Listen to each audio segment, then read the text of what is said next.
tudo bom? Quem fala é o Christian, técnico aqui da Notebook, tá? A gente vai para nossa segunda aula. Eu já gravei essa aula 2 vezes, cara, mas a câmera ela pode funcionar. É complicado, né? Mas é assim mesmo, vida que segue. Vamos lá, tá? A gente vai falar um pouquinho sobre a história dos computadores, tá? Importante você saber algumas coisas sobre esses computadores, tá? Justamente porque às vezes o professor não sabe, ou às vezes alguém pergunta, você já tem, ó, na ponta da língua, tá? Vamos lá, primeiramente. Os primeiros computadores começaram a chegar aqui no Brasil na época de 80, tá? O primeiro computador feito no Brasil, se não me engano, foi feito pela USP. Ele cabia, se não me engano, numa sala parecida com essa, eu acho que até maior. Então, depois disso, os computadores ali comerciais, eles começaram a chegar em 1990. Então, a gente tem algumas empresas brasileiras daqui mesmo que começaram a produzir esses computadores, tá?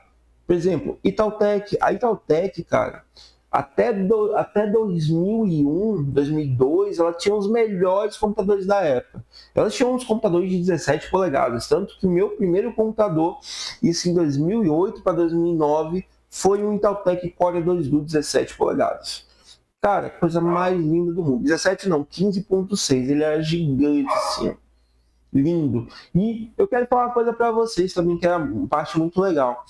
Nessa época, a gente só conseguia internet de escada ou quando já tinha BR Turbo, que era internet via cabo. E eu participei ali acho que meados de 2007, do Wi-Fi, cara. O Wi-Fi foi uma coisa sensacional. Você poder plugar o teu computador sem cabo nenhum, cara, era uma coisa que simplesmente tu colocava o computador, ligava e não tinha fio nenhum, cara. Assim, hoje é uma besteira, porque a gente já está acostumado com muita coisa, né? Mas naquela época era uma coisa de doido, era uma coisa muito bacana. E depois disso, teve algumas marcas que dominaram o mercado aí durante muito tempo, como a Philco. A Philco ela foi conhecida mais como pelos televisores, né? Mas depois ela fez muito notebook também. E a Positivo, que está no mercado até hoje, tá? A Positivo, durante algum tempo, ela dominou bastante o mercado brasileiro, tá? Tanto que os Dells e os Lenovos da época, eles só eram usados mesmo, a maioria das vezes, em repartimentos públicos, né? A PF, ela pegou muito, mas pegou muito notebook da Dell e depois ela passou para a Lenovo, tá? Depois algumas empresas chinesas compraram essas marcas e hoje elas bombam até hoje, né? Como a Lenovo aqui na nossa região, ela até é forte, mas a Lenovo em São Paulo, no Rio de Janeiro, cara, existe uma série de propagandas gigantescas sobre elas, tá? A Dell também, a Dell vem perdendo o mercado, né? Mas a Dell é Dell, tá? A maioria dos notebooks Dell, desde aquela época anterior até hoje, eles são muito bons, tá bom? Então, a Dell tem notebooks como o Alienware, tem notebooks como o G1, acho que nem teve G1, acho que já foi o G1 e o G3, se não me engano, foi isso, tá? A HP também teve seu momento de crescimento aqui no Brasil, tá? Hoje em dia, ela está entre as melhores, né? Porém, existe uma fila bem grande hoje. Para vocês terem uma ideia, adivinha o que domina hoje no mercado? Positivo, cara. Positivo domina. Porque a Positivo, ela vem com um computador de faixa etária mais barata e um computador que as pessoas que poderiam comprar com R$ 1.000, por exemplo.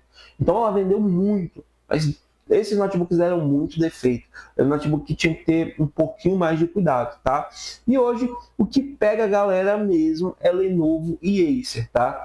Existem alguns ASUS também em alguns locais, algumas lojas específicas, como a loja da Americanas, como a loja também da Avan, que tem bastante, e eles proliferam muito ASUS, tá? Mas hoje a galera gosta de Acer, Lenovo e Dell mais ou menos, porque a Dell deu uma errada em alguns modelos também, tá? Hoje o modelo que é mais complicado hoje de geracional é a Samsung. Samsung tem muito no mercado também, tá? Tem até algumas conversas aí de como a Samsung entrou no Brasil com o Gaules. Ele conta isso em alguns podcasts. Mas a Samsung ela errou em alguns projetos, né? Na realidade, ela já errou em muitos projetos. E o que acontece? Por ser um computador único, quando você quebra, você não tem peça de reposição. E aí, o que você vai fazer? Então, é um notebook que a maioria das vezes, quando dá algum tipo de defeito, a gente não consegue arrumar. ou, por exemplo, a carcaça quebra e ele perde muito valor social e de mercado, tá? Então, assim, a gente falou um pouco sobre a história deles no Brasil, a gente falou um pouco das marcas que a gente mais pega. Então, a maioria das marcas que a gente vai ver dentro de um sistema comercial como o nosso, que é a loja, é Lenovo, Acer, Dell, a gente pega um pouco de HP e Asus, tá? A maioria deles são essas, tá? E tem os MacBooks também. Os MacBooks a gente pega bastante também. Só que o MacBook já é uma área um pouco mais exclusiva, do qual a gente vai falar em outros cursos aí no demais ali para frente, tá? Então é isso. Eu queria falar um pouco da história para vocês saberem também, tá? Saberem um pouco, se alguém perguntar, vocês saberem também. E os próximos vídeos a gente vai falar sobre as entradas e as BIOS dos computadores, tá? Eu quero falar com vocês também sobre o que precisa para um computador funcionar, tá bom? Mas isso eu não trouxe material hoje a gente vai mais conversar, tá bom? Então é isso.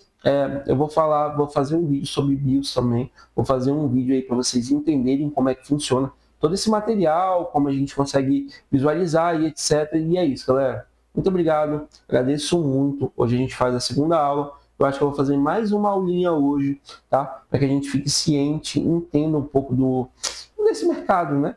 Dessa estrutura no qual a gente tem hoje na loja. E é isso, tá? Vou falar um pouquinho sobre a loja também e um pouco de comportamento no qual a gente tem que ter para a gente ter um pouquinho mais de concentração.